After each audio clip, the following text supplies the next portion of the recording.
We have a call to order for the Bartlett Economic Development Commission for the April 9th, 2018 meeting.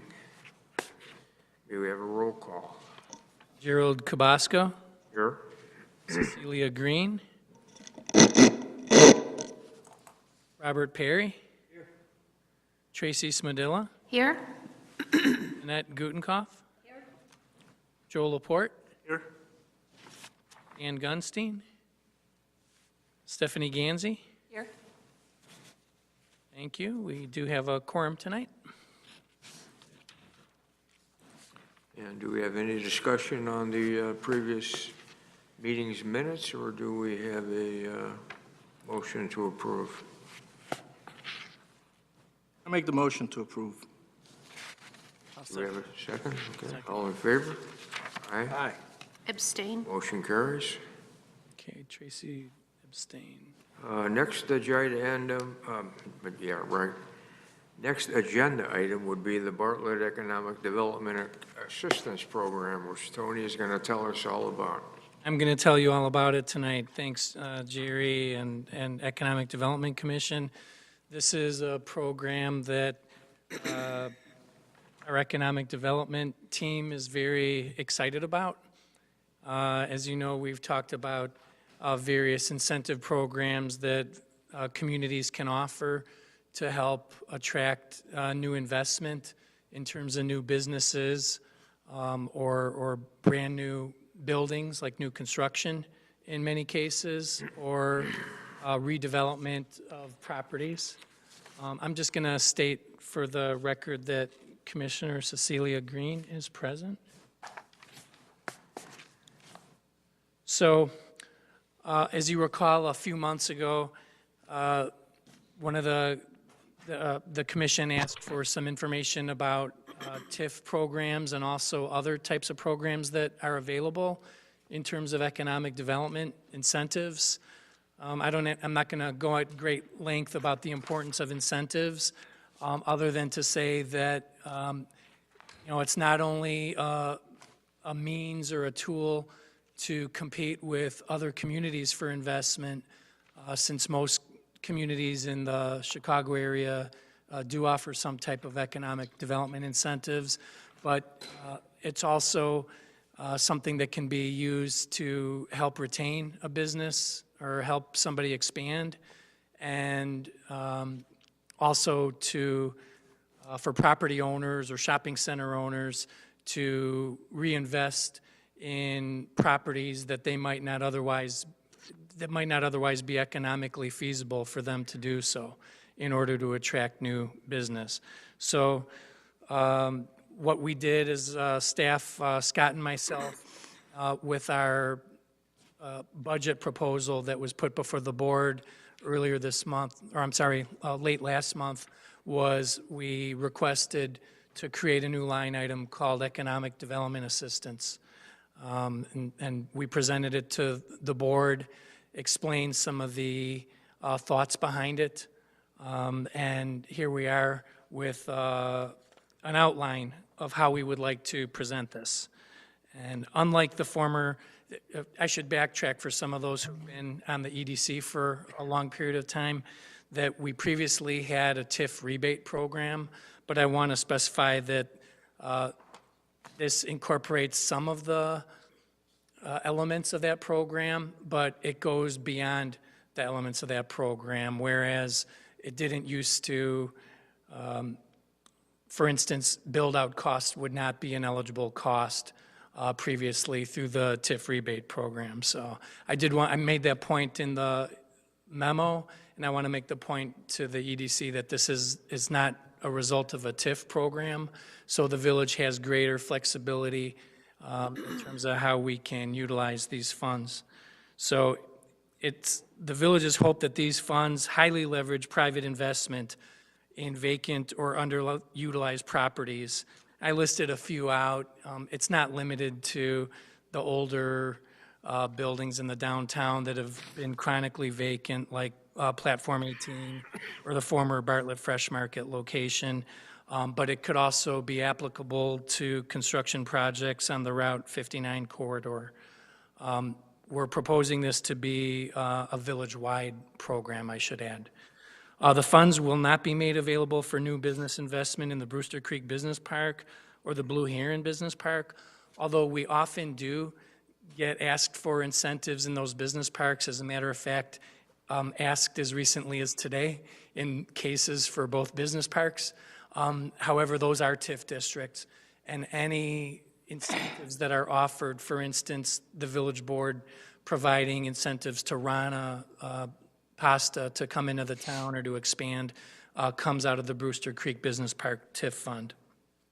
Bartlett's economic development team, several of which of us are here tonight, are excited about the creation of this new program, and we will also thoroughly review any applications that come in and also bring the applications before the EDC prior to presenting them to the village board. Again, for the two of you who I see up here who were present through the downtown TIF rebate program, we had an application procedure. The materials would be turned into myself, and actually my predecessor also did that program. We would formulate a memo similar to this with the application materials and bring it before the EDC, which would be the procedure for this. And again, I have what we are calling the Bartlett Economic Development Assistance Program here outlined. I'm not going to read the whole thing to you, and I hope you've had a chance to review this, but there's a few major points that I'd like to make about it. I mentioned that it would be village-wide, with the exception of properties that are located within the village's TIF districts. It goes without saying, but we have to put it in writing nonetheless, that all improvements must be in conformance with all of the village building codes and zoning codes. It's not that we're just going to hand out an incentive to somebody without still having them go through the current process for all types of building or zoning approvals that they need to get. Individual properties will be eligible for grants regardless of who the tenant may be. And the Village of Bartlett's fiscal year, I want to add, runs from May 1st of every year. So we're about to enter, by the next time we have an EDC meeting, we'll be in a new fiscal year. So this program, assuming the village board approves it, would begin May 1st, or upon whatever day it's approved in May.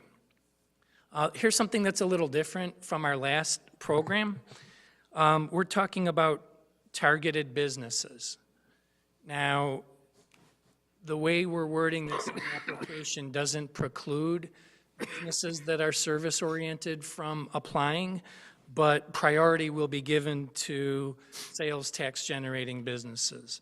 If you had to ask what type of targeted businesses we would like to use this for, you've all been on the EDC for a while. You know what type of businesses: restaurants, cafes, bakeries, specialty stores, retail stores. It's not targeted for medical or financial or insurance type of things, but again, we're gonna state it that priority will be given to sales tax generating businesses. We'll also be looking at what type of job opportunities or job creation would result of these, and that's something we're going to ask applicants to elaborate upon.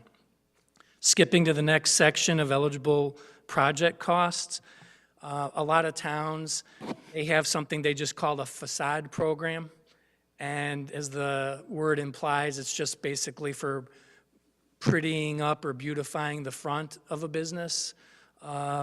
But we're going beyond that to detail a few more things, like interior build-out, which was not an eligible cost for our last TIF rebate program, so I want to add that. And all of the rest really are from typical for any type of TIF or facade rebate program. One thing that we added is outdoor dining areas, and that can mean a number of things: putting in a patio, putting in some kind of railings that you would need to do, some type of barrier. In some cases, some businesses have expressed interest in creating an outdoor dining area where one doesn't currently exist, and that basically amounts to a construction project. It's something that we try to promote just because it brings some energy and attracts new customers. We especially like the outdoor dining venues in the downtown area once it stops snowing. The next section I have is the approval process. We're going to put number 1 up at the top to schedule a pre-application with myself. Our economic development team, Scott and myself, will meet with these people. We'll try to vet out what type of project they would be doing. The application, of course, is the last item here. But staff will review application. The EDC will review it and make a recommendation of the board. Of course, the village board still retains the exclusive right to approve or deny a project. And then we put some kind of timing things on the grant. We don't want people just to basically preclude others from getting grants while they don't start the projects themselves. So we just came up with that amount of time, 6 months. If somebody doesn't start in 6 months, we would put whatever's awarded to them basically back into the pool. Do I suspect some people will ask for extensions? I do, but you have to put some type of time limit on that. Some towns use 1 year, but this program is different because this is really, the way I think of it is as a pilot program, and I'd like for you folks all to think of it as a pilot program. And if we can show that it's successful this coming fiscal year, then we'll be again talking about tweaking it or expanding it the following year. Grant recipients shall provide a request for reimbursement after the work is completed. So if somebody tells us they're going to do $100,000 worth of work, committing to a $25,000 incentive, we're not just going to cut a check from the village budget and give them $25,000 before they do the work. They're going to have to go ahead, get all the permits lined up, start doing the work, get their contractors, and once they're done, this is the same as our last rebate program. It's a reimbursement program. And again, that's fairly typical for these types of programs throughout other communities. Step number 8, once it's completed, the village will reimburse the approved funds. I listed out some criteria. This is some of the softer science of this in terms of how we're going to take a look at it. Like I said, number 3 says priority given to sales tax generating businesses. We want to look at how it's going to improve the aesthetics of the property. We generally want businesses that have a wide appeal to visitors and add value to the village. Again, that's something I'm sure we'll have a lot of discussions with potential applicants about, how much we view their project in fitting that and how much they do. But again, with certain types of businesses targeted, businesses that attract shoppers and people to coming into town to eat and drink. One thing that most towns don't do, but that I had heard of through my studies of economic development from another state, I can't remember where, but there was a community that also granted some points for utilizing local contractors. And again, we're not going to say you must utilize local contractors and materials, but we're going to urge them to. And even in the application, that's one of the criteria that we're going to be taking a look at. Where I heard about that was actually from another community that did that simply with a painting program. Some communities have, their main incentive is just getting paint to beautify a building, and they'll incentivize it more if people buy the paint locally. We have Ace Hardware 1 block south of here. We've got a Home Depot a couple miles from here. We've got lots of roofing, flooring, plumbing, electrical, roofing contractors, fencing contractors in town.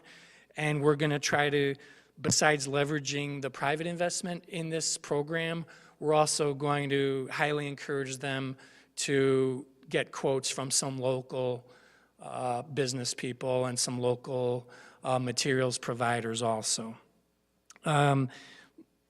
Number 8 and 9 is also new that we didn't have in prior TIF rebate program, and a lot of towns don't put that in, but we're gonna see if it will fulfill any goals of the village's strategic plan. Again, just to use a generic example, if it's a specialty grocer, that might be something that fits better into the village's strategic plan than, let's say, if it's a pizza and burger place coming in. It's not to say the pizza and burger place can't get an incentive, it's that we do want to look at how it fits into the village's strategic plan.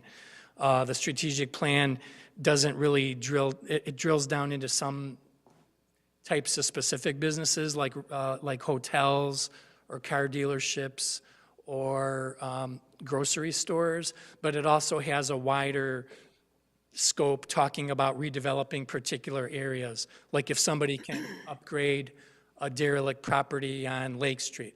For example, just thinking about it, the former gas station on Lake Street would be a candidate if somebody wanted to reinvest a good amount of money into that space. And then number 9, again, the number of similar business uses in the village. If we get a proposal for some type of business that's completely unique and would be a one-of-a-kind for the village, the first one, that might be something that we would look at more favorably in our meeting and in our staff report to the EDC. I would sit here and say, well, this is a new kind of business for the village. We don't have one of these, whatever it is, an escape room, a pet store, something like that. So moving on, I have the application following that. The reason it's fairly short is because we wanted to keep it kind of short. We wanted to kind of drill down to the core information. And if you go to the back, I'm sorry, the second page, required application items to attach. Again, receipts. Our old TIF rebate just said canceled checks, but having processed probably 100 rebates while I worked here, I know some people would just turn in credit card statements or checking account statements. Really, I might even want to make this more wide scope as the years go by and just say proof of payment. Because people might pay whatever, they might pay them by Bitcoin in a year or something. So I don't know how people pay for things. But I had a lot of applicants turn in credit card statements where a lot of them paid by credit card, contractors, even sometimes $10,000, $15,000, $20,000 on their credit cards, and lien waivers. So I have, the last page is an application statement. It's not final, I have draft on it. We're gonna continue, we're gonna present this to the board, but it might just have a couple of words changed between now and then. I would imagine our village attorney would want to improve upon that. But that is, in a nutshell, what, as of now, I'm calling BETA, or if somebody asks about it, the Bartlett Economic Development Assistance Program. Again, something we're real excited about. And yeah, I'm as interested in a lot of, I think it will be successful. And I look forward to bringing these applications to the EDC for your review. Scott and I have started telling a few people about it recently, so we have a few, a few properties and a few projects we might think would be applicable to this. But talked about it for 15 minutes, and now we're ready to answer whatever questions you have about the. The thing that looks a little different to me from the TIF is the application is reviewed by the EDC before it goes to the board, right? Right. And then we don't have to review it later after all the work is done. Yes. Let me elaborate on that because we spoke about that a little bit. What happened with the TIF rebate program was, and it's not a criticism of it because it was a very successful program with over $800,000 worth of rebates. It became more of a right than an application. And a lot of the projects were done before we even necessarily knew about it. Somebody would do an improvement to their building, come in a month later with all their receipts, and all of a sudden, we'd have this pressure to quickly process a rebate. And some of them, you recall, were things that we didn't put on here, like paving driveways or roof repairs. Not that we wouldn't consider a roof repair if depending on the situation, but it became a process where we weren't always aware of all the projects that were going on that somebody was going to come in for a rebate on.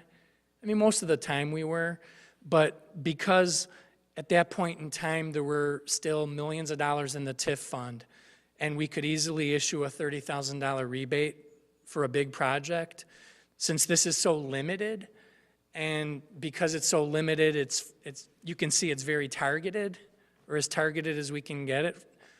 We want to know what the projects are beforehand. We don't want somebody just coming in saying, hey, I replaced the roof of my shopping center, I want my, here's the forms, where's the rebate? We want to use this to really not just create value to the property, but create value to Bartlett economic development. Really, the ultimate goal is to attract a new business with it. How are you going to handle that if someone comes in without the pre-application?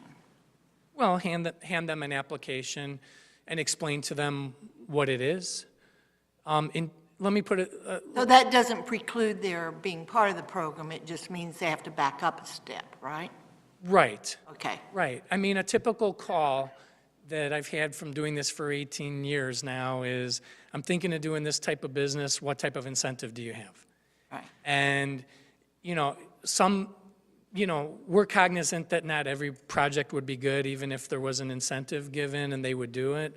But this gives us, number one, it's kind of a limited number of 150,000 to start. Maximum rebate, 50,000. But a 50,000 rebate will be like a total overhaul of a derelict building.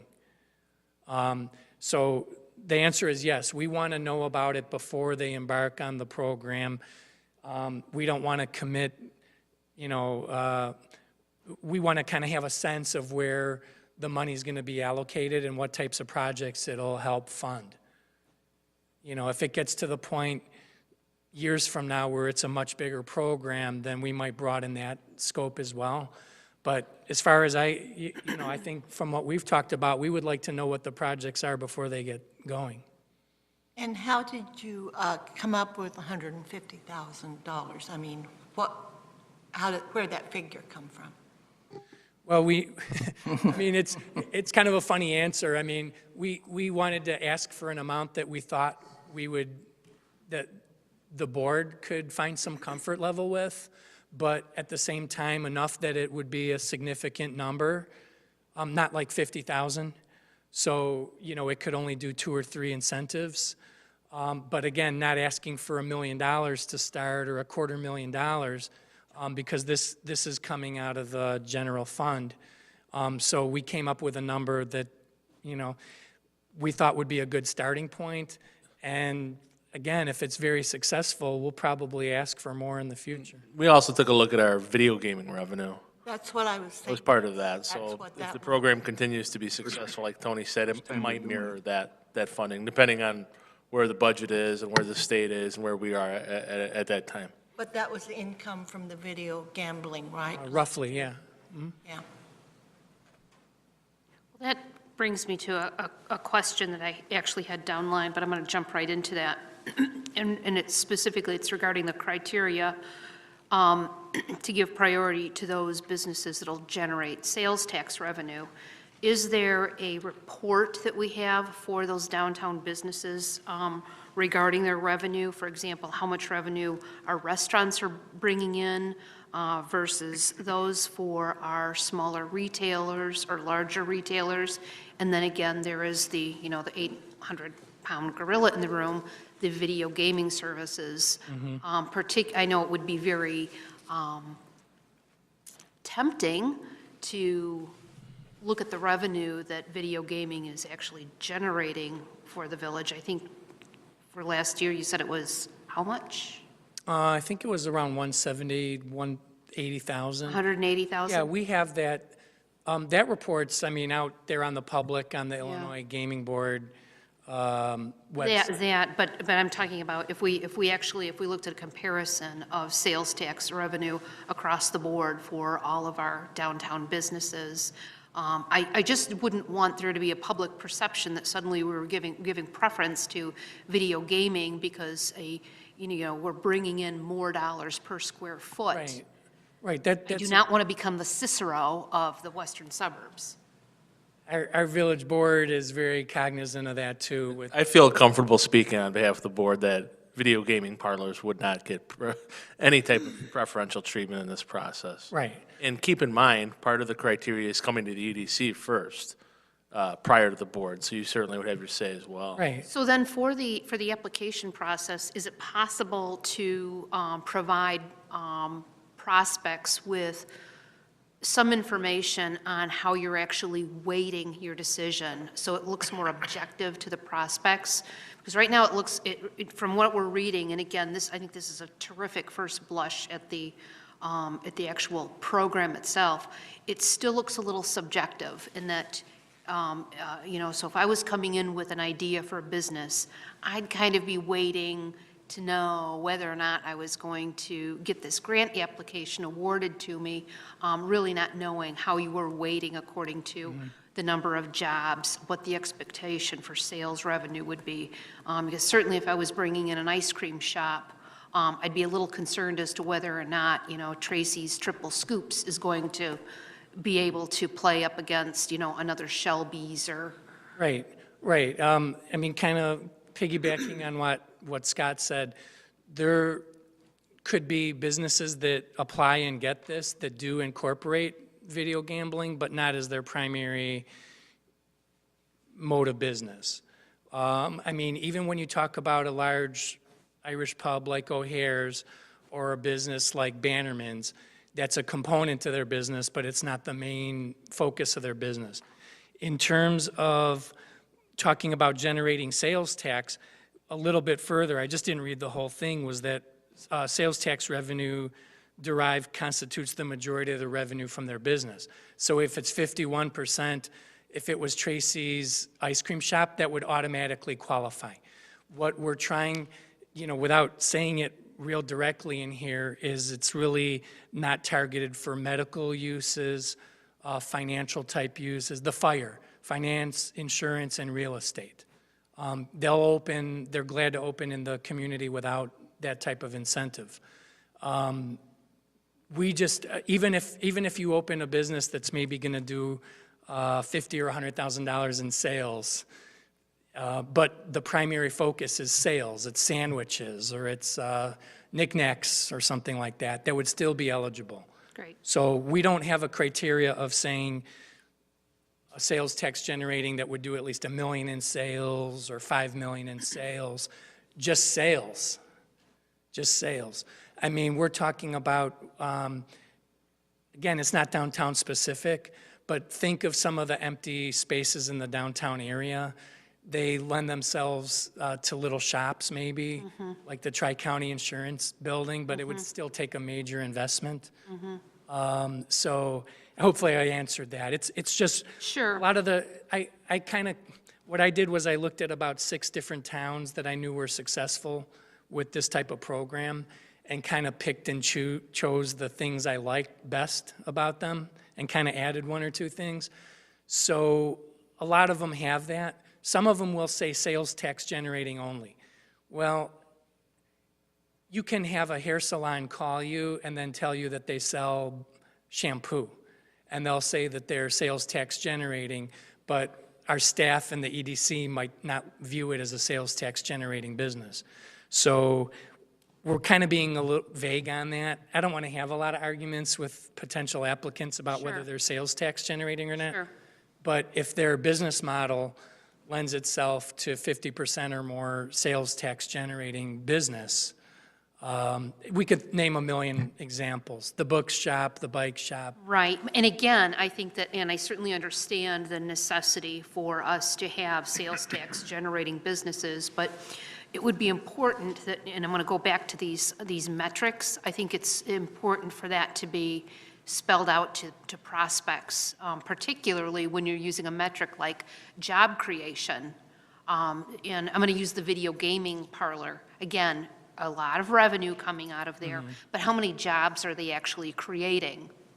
And because they're also a sandwich shop, are those people that are they gonna venture outside of the video gaming parlor to go dine at JC's or, you know, go into Banbury Fair? So I guess it would be important to me, and I think important to other small, I'm gonna call them entrepreneurs, to know that if this grant's available, that I have a fair shot at getting it, because I'm showing you that, yes, there's gonna be some sales tax, sales tax that's, revenue that's generated, but also maybe I'm hiring for 6, 10 employees or contractors who are would also be spending their dollars downtown. And again, how does it actually improve the overall quality of life in the village? So I think that would be important for entrepreneurs to know about.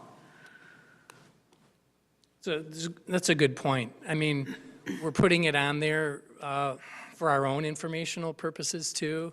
I suppose if it comes down to it and the funds are being depleted, we might weigh it more heavily. If 2 similar applicants came in and one was creating 1 or 2 jobs and one was creating a dozen, that's something we would definitely look at. But I also want to make clear that we wouldn't preclude anybody. A lot of my own personal favorite businesses in town are one-people businesses. And we wouldn't preclude somebody like Sure. that.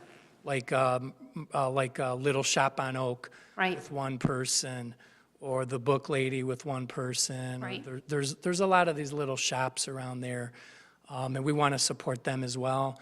And we wouldn't, even in a meeting, we would tell them, we wouldn't preclude that at all because you're not creating 100 jobs. Sure.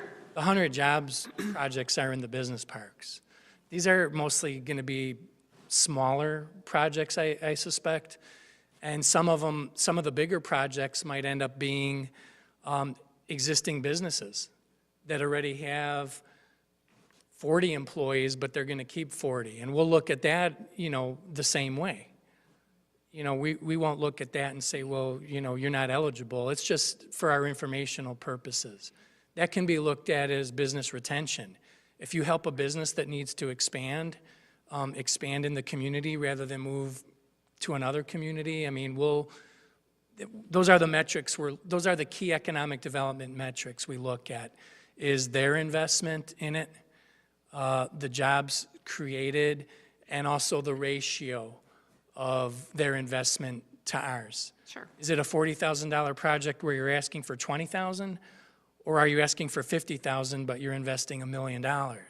So that's the type of stuff we would typically look at with this. And that makes sense. Yeah. Great. So what the other question that I had, and I'm going to go back up to the eligible project costs. Again, is there going to be any discussion about the conformity of these build-outs? I know that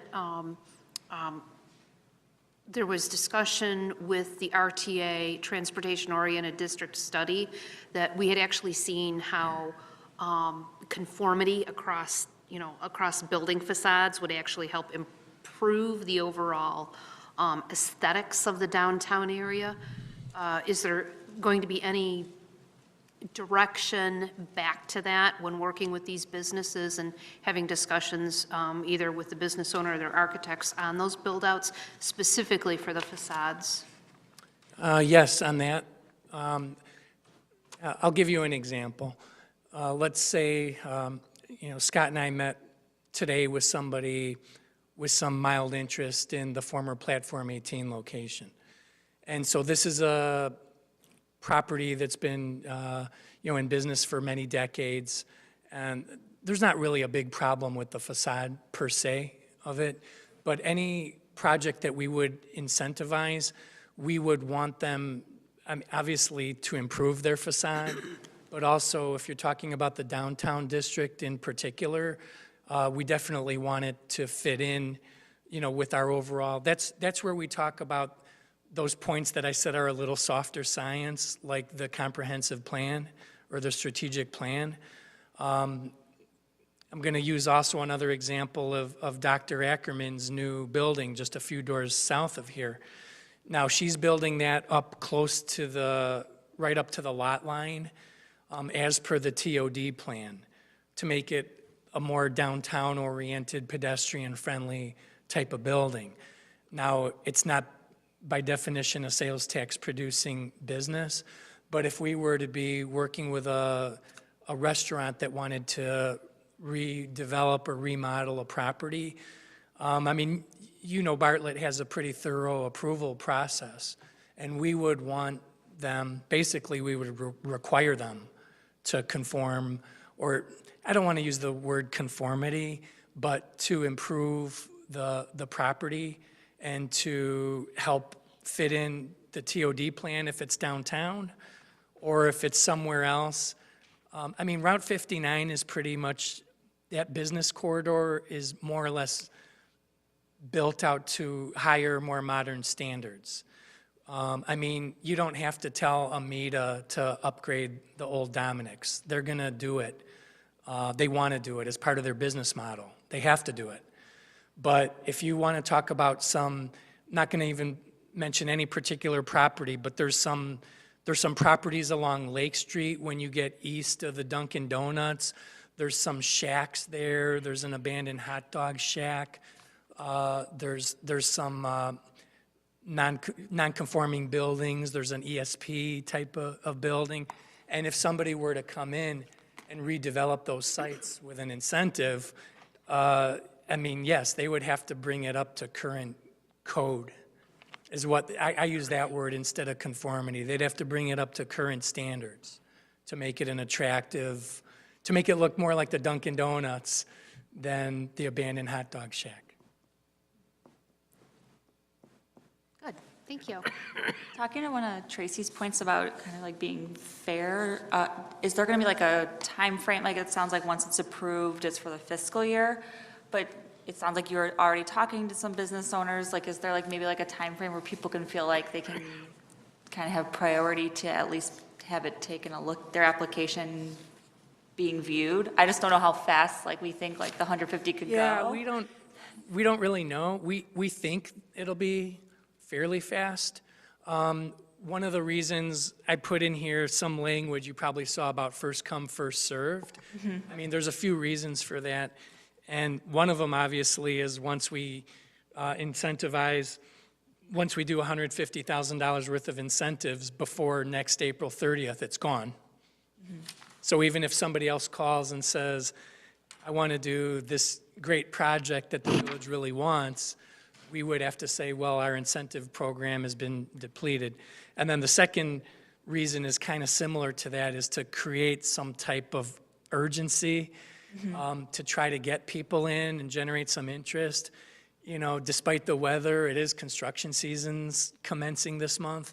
So we have a lot of people over the past 6 months or so who've been kind of contemplating projects, or maybe they're going to do it. It always comes down to funding. And if somebody wants to build out like a beautiful beer garden, or somebody wants to rehab a property to open a store, I want to say to create some type of sense of urgency, like we have this program to help you, and you should act upon it before it's depleted. And not have people just waiting and waiting to, see what happens, or to see if it's funded again next year. There's always the chance that could happen. So to get to your point of expertise with social media, our intention is to, if and when it's approved, put it in the village newsletter, put it on Discover Bartlett, put it on my LinkedIn page, put it through the Chamber of Commerce. Ask you to all share it on your social media, ask to share it with the Bartlett Moms Group, and try to, get some people who've been contemplating doing this type of project saying, if you're facing a $25,000 gap to rehab a property, to open your dream business and live out, fulfill the American dream, then we have a program here, you know, it'll help you get started. It's not going to help you operate your business or finance it over the long run, but, you know, we always say with incentives, it's to fill a gap. You know, it's not just to fill a gap of somebody doesn't have enough money to do it. It's to fill a gap of, well, if you have to bring up something to ADA compliance or redo all the sprinklers or put in a brand new floor because somebody destroyed the floor, I mean, those are kind of extraordinary costs that are above and beyond what you would find in a typical shopping center. So, That's, I was just thinking like about it being kind of like fair, because like if I was a business owner or thinking of opening a business and then felt like, oh, I didn't even know about this, like how, like just the communication that's going out to I current think to business piggyback off Tony and maybe to answer your question, I think in some regards, the answer might be no. And our job is to bring you folks and our residents and our village board the best businesses possible in the most efficient manner. So if we have a business that comes to us a day after this is approved, and we think that you'll be proud of it, and we think the residents are going to be proud of it, we don't really want to wait. Right. Because if we wait, they may go to a different community. So I think in many regards, I think Tony highlighted some key indicators that would be yes, but at the same time, it might be no. Because we want to get that business into Bartlett as quickly as possible. And so then I guess that would be like my recommendation too on the website, to have a landing page that the keyword that would be ranking on there would be like business incentives Bartlett. So if someone were to go to Google and just say, what are those? That's like the first page that would come up in their search, and then have a form on there to collect their information, just for the new people that might be looking at Bartlett to come. that's a great idea. And that way, instead of me giving the long explanation of how we do it on a case-by-case basis, and maybe we have it, maybe we don't, we'll just send them, you know, I suspect that there'll be a few minor tweaks and improvements to the application, but something we can just send them and say, here's the application, fill it out quickly, you know, because there's going to be, we create a sense of urgency on it. And that doesn't mean in June we'll be here with a bunch of applications, but it means that over the next few months, we can hopefully generate some projects that might not have happened otherwise and bring them before you to show you how this can add value to the village. Yeah, like even if you have this whole application, but even just like a quick form, like name, email, contact. So if it's someone who's thinking about maybe they're not going to be the best fit for this, but at least it's giving you another name of someone who's interested in doing business Right. here. So I could have both on there, so if they're ready to fill out the big application, great. But I feel like that might be a term people might be looking up if they're looking to open a business, like business incentives They and do. whatever. They do. A lot of times people, usually they call and ask. Okay. But a lot of times they'll say they've been looking or they've researched it a little bit. But you're right, having an actual extra link on the page that says, here's our new incentive program, it will generate some interest, for sure. I just have a comment about the approval process. And again, to Scott's point, we really want to, one, create that sense of urgency, and two, allow people to make application just as soon as possible so that they can actually begin their project and opening their business. But the approval process looks a little bit arduous in that they submit the application, they sit with staff, then it comes to the EDC, then to the village board. Realistically, how much time are we looking at? Yeah, you know, just even looking at it, I'm going to combine 2 and 3, submit a complete application for staff review. I mean, that way it doesn't look like it's so many steps, number one. And a lot of the towns, I shouldn't say a lot of the towns, some of the towns just ended with 5 approval or denial. But I wanted to go beyond that and say, well, there is life after you're approved by the village board, and here's what you have to do. We can try to streamline that, but I think realistically, we will streamline it. Rather than looking like 8 steps, you know, I'm anticipating this like, I'll give you an example. So today's April 9th. Let's pretend we have this program. Somebody applies for it this week. I review it almost instantaneous, a one-day review or less to do a memo.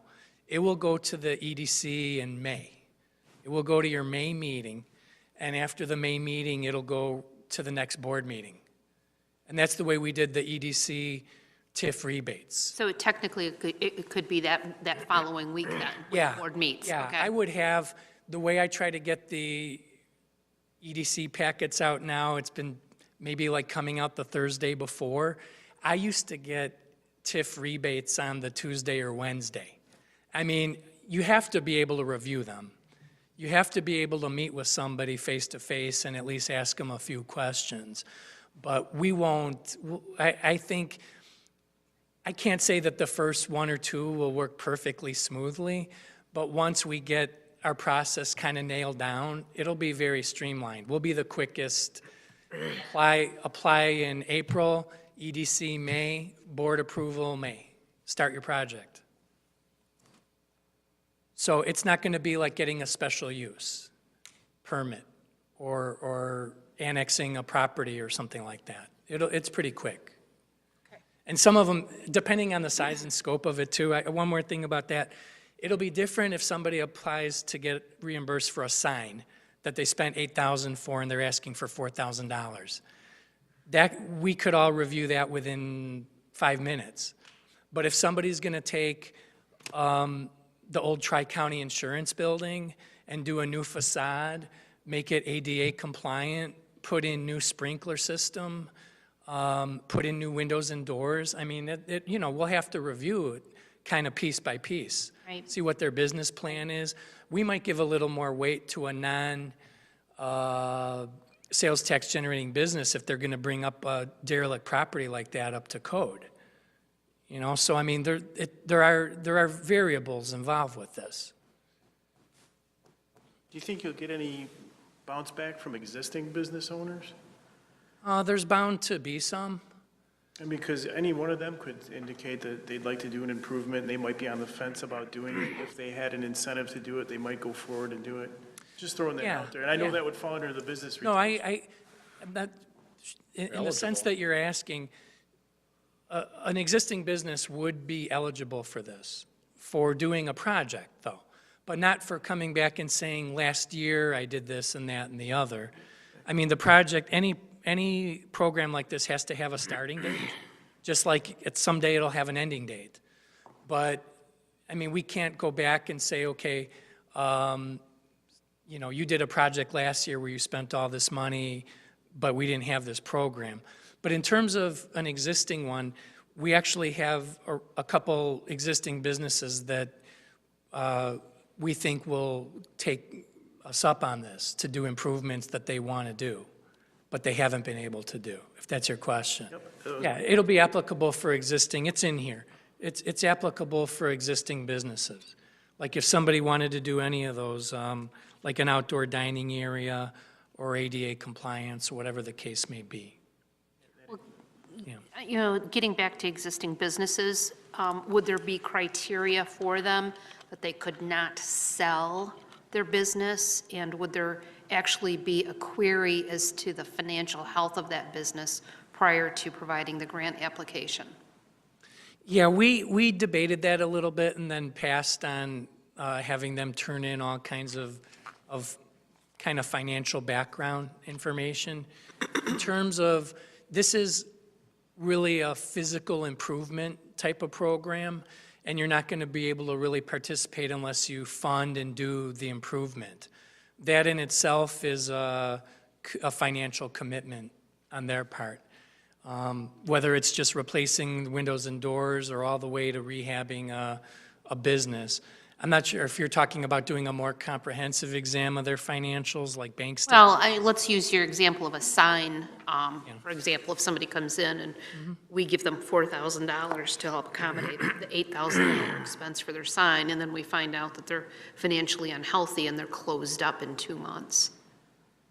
Right, that's a risk, I suppose you could say, with this type of business. We had thought about putting some type of clawback provision on this, but actually declined on it, so we're not turning our staff into kind of a collection agency type of situation.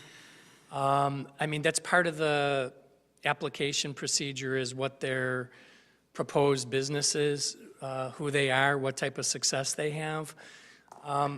Eventually, just like the TIF rebate program, eventually some of the businesses went under that the village did TIF rebates for. I guess my answer to that is it's part of the typical business cycle that some places aren't going to make it. But, I mean, our intention is to bring the best projects, like Scott said, that we think are going to be viable here for a number of years. It's going to be an application also that, like our TIF program, I keep referring to, either a property owner will sign or a tenant will have to gain some type of approval or support from the property owner. You know, we're envisioning perhaps the town center at some point will have somebody using this. And of course, that wouldn't be the town center owners opening the business. That would be a tenant that we would, you know, vet thoroughly.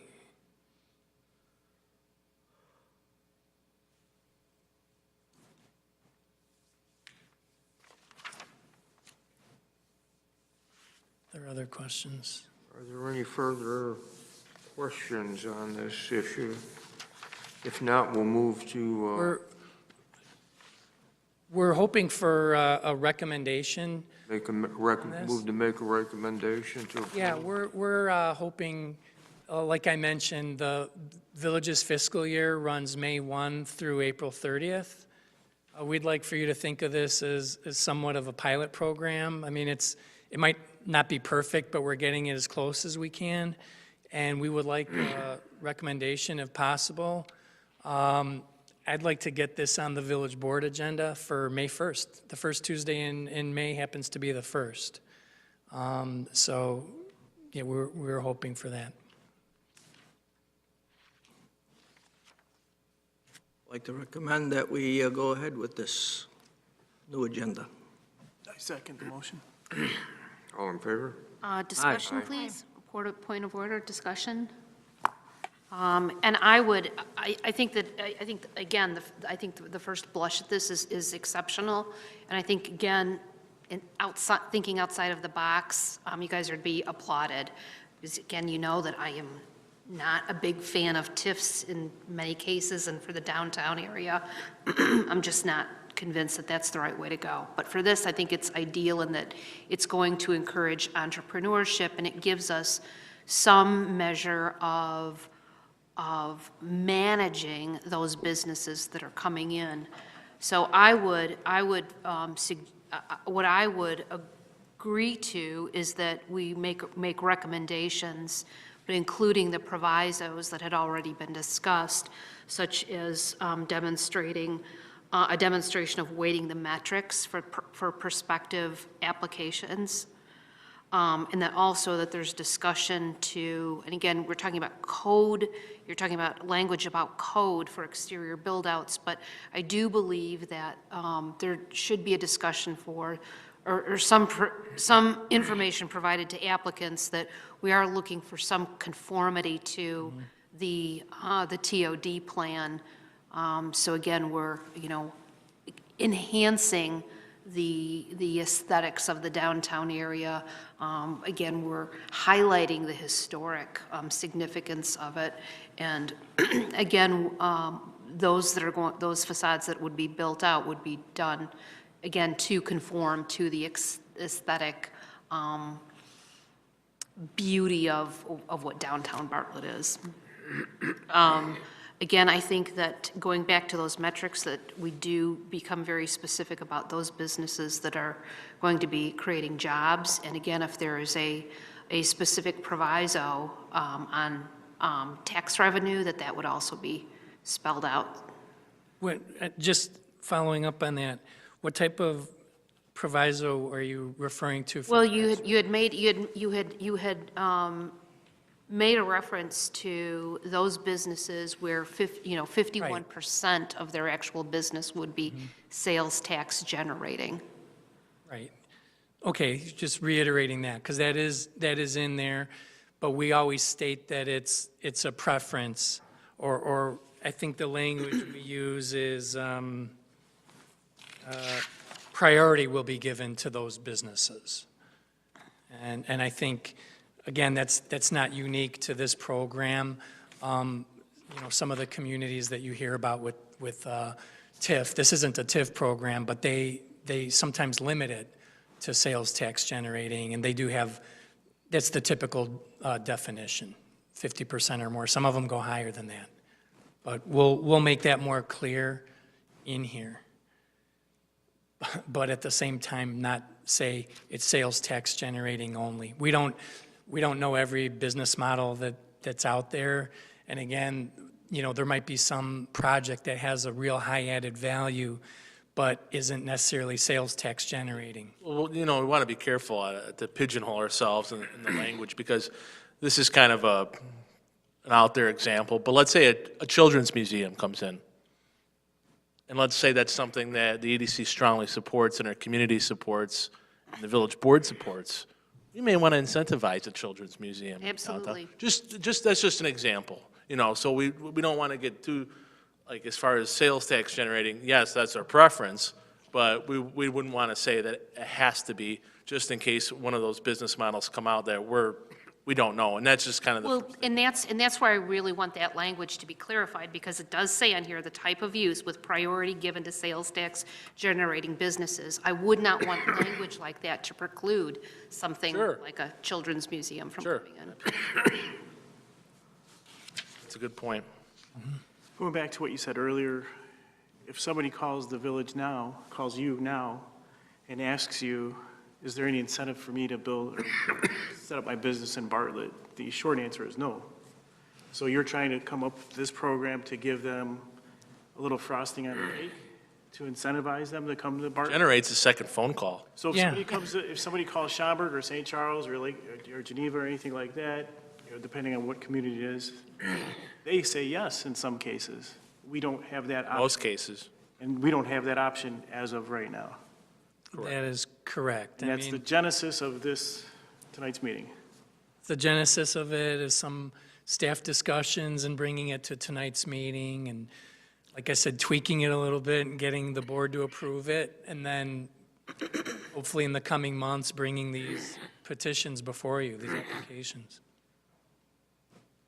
So I have notes on your clarifications as well. Great. Yeah, great. Those are all good points. And we'll incorporate those. Tony, any incentives that the village would give out would have to be, as far as whatever the improvements are going to be made, the village would have to approve it, and it would have to be approved by the codes of the village to protect everybody from making sure that whatever work is done is approved by the village. That's correct. I mean, a prime example that I think you'll probably see at some point is converting a space that's not a restaurant into a restaurant. And that's going to be something, of course, that would benefit whoever petitions for that. But it's also something we would consider more or less a permanent improvement. If that restaurant closes, the hood and the grease traps stay. And then, as you can see, as restaurants close in the community from time to time, unfortunately, we're successful typically in attracting a new restaurant to that same space. So I think that's the type of improvement. If you want to guess what types of improvements will be, and it'll be, probably you'll see a lot of restaurant stuff. Is there anything that we're currently not doing or offering that we should be or we'd like to? Like, what would be on your wish list that we could at least be aware of? Because it sounded like you hadn't been to a Vegas-type show in a long time. We haven't been able to offer an incentive to businesses that want to come to Bartlett. What are some of the other communities that have been successful doing that we're not doing? I would like to just be aware of it. I'm not saying we'll grant you those powers, but it'd be nice to compete with the others, or at least plan for the future so we can compete with the other communities. Sure. And I don't need the answer tonight, I'm just. No, I mean, it's food for thought. a big question, because, major redevelopment of an area takes a lot more than a $25,000 or $50,000 grant.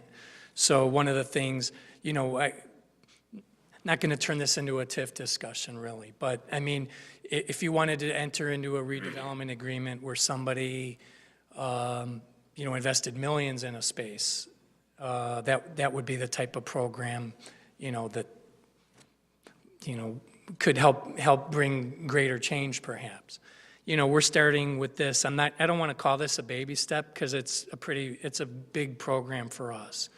And it's going to bring some new business and investment to the community.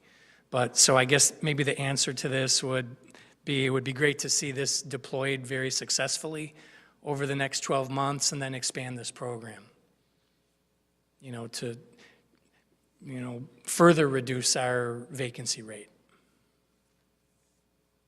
Well, I just want to reiterate, I think it's a great project, and I think it's an excellent example of what a private-public partnership can look like without putting the taxpayers on the hook.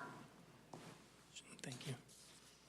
I know in the past you've said you've been able to waive some different fees and whatnot for applications, like in the case of balance. Will you be doing that in addition to this still? Now, that will remain, I would say, on a case-by-case basis. The way, when people do ask for incentives, if the project's big enough, we don't just say, no, we don't have a project or a program for it. We say, with the Ace Hardware, they do enough sales that a sales tax rebate was in order. If we had this program at that time, they definitely would have taken advantage of it. With Dr. Ackerman and Balanced Family, the village did a fee waiver. And so we're not going to say we wouldn't enter into that anymore. Might have to, if the project's big enough, might have to combine a couple of different things like that. So that wouldn't mean the end of any other types of incentives. But again, that still would be a case-by-case basis. To further answer that, I mean, with all due respect, the dry cleaners, I have a great respect for dry cleaners. If a dry cleaner wants fee waivers, Tony and myself probably wouldn't bring that to the village board. If Trader Joe's wanted fee waivers, we would bring that to this. So, I mean, like Tony said, it is a case-by-case basis.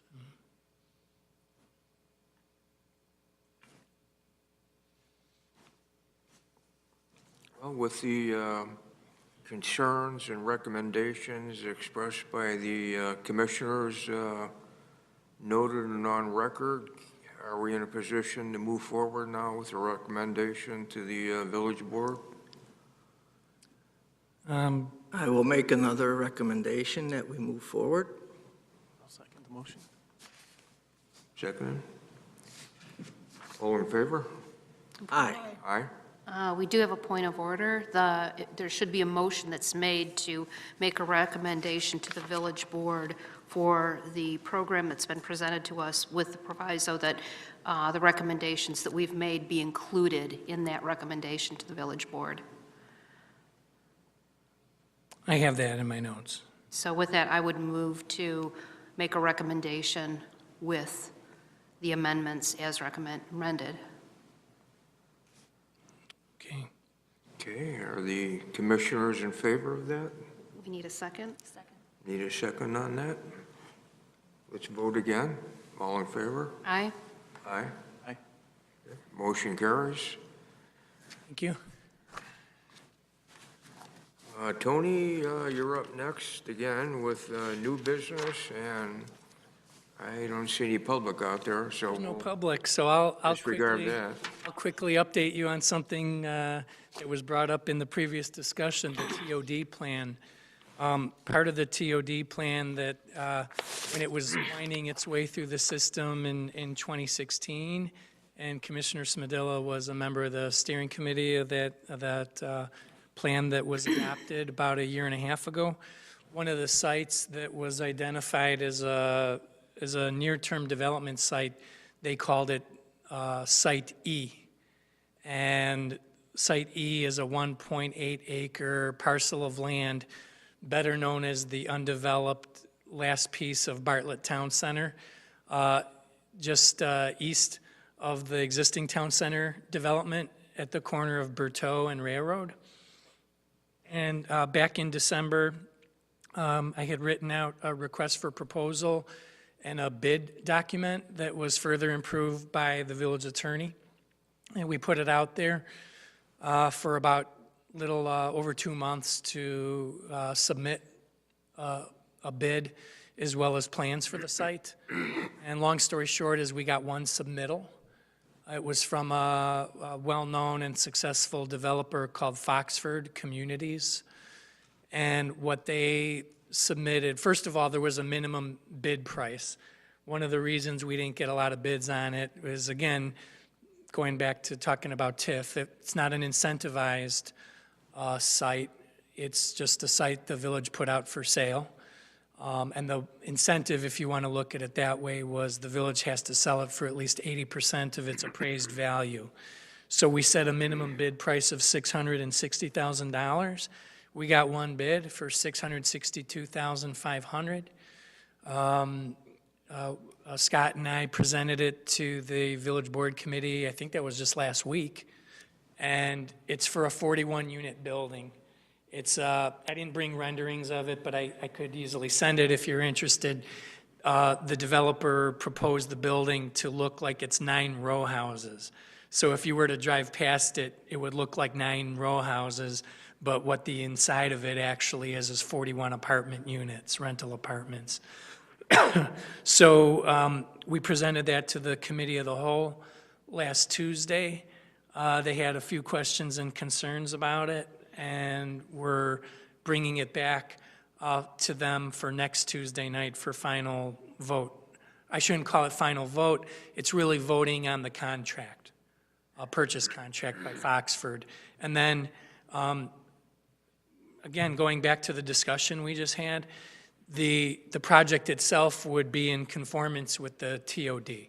It would be thoroughly reviewed and vetted, public hearing process, and just wanted you all to be aware of it, because we spent a lot of time at the EDC talking about the TOD plan a couple of years ago, and then we're still taking steps kind of incrementally fulfilling some of those elements of it, including attracting new development to a village-owned site. So that's something you'll probably be hearing more about as it moves forward. And we hope that this isn't the only thing that happens this year with the TOD plan, but it's something the village has a little more control over because we own the site. How big was that parcel? 1.81. I've looked at the document enough. 41 units. That's, a lot of places would look at that as small. It's a 3-story building, yeah. It's just a 3-story building. Tony, did they have the parking worked out? They proposed the amount of spaces that just meets code. I seem to recall, I think it's 71 spaces. 71 spaces? Yeah. It's 21 and 20, but I sometimes forget. I think it's 21 one-bedroom units and 22 bedroom units, or it might be 21 bedroom units, but it's basically split evenly between 1-bedroom and 2-bedroom units.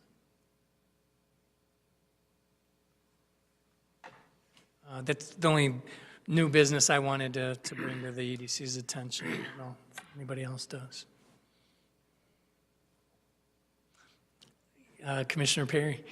I have good news for the fellow commissioners.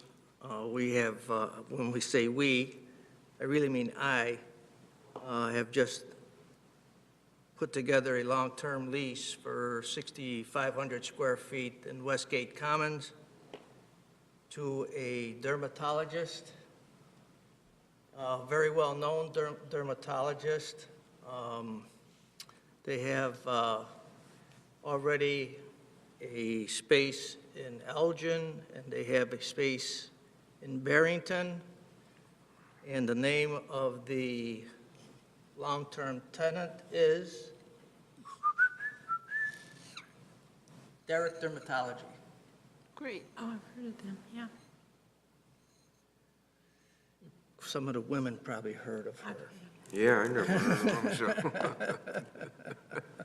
Better be the women. I know Commissioner Perry worked long and hard on this lease. There were a lot of, Long. yeah, long. Long. Yeah, and some questions came in to the village, and of course, we were supportive. It meets all our zoning. And kind of piggybacking again on the last month's meeting when I did all the economic indicators, and we were talking about how the vacancy rate has gone from 17% 2 years ago to 14%, and now down to a very low 7%. And I was just joking with Commissioner Perry before that, 6,500 square feet, that's almost 10% of our vacant space right now. So he's going to bring down our, I'm working on the other 10. yeah, he's going to bring down our vacancy rate single-handedly from 7% down to in the sixes. So, So I have an interesting question regarding the new program that the village has. The owner is probably going to spend hundreds of thousands of dollars to meet the requirements of the dermatologist. So he probably be interested in the grant program. Do you foresee any problems with that? yes. Right away, I mean, we're targeting sales tax producing businesses. And a dermatologist is a great business, but that falls in the definition of the type of office use that continually comes into the village without any incentives. So, I mean, I'm not reviewing his proposal right now unilaterally, but I think that's the answer I would reply if he were to call me and ask about an incentive program. I would say it would be more One of the targeted. things you might consider, he's probably going to have, I would say, anywhere from 5 to 10 employees. With little to no sales tax, I would again say that we give preference to sales tax producing businesses for this type of program. He could apply, like I said. We would put that in our staff report, but may end up discouraging businesses of that nature from applying for this. Have him put him in a wine bar, then he could put in a video gaming center, too. A wine bar. Wine bar, then we'll talk.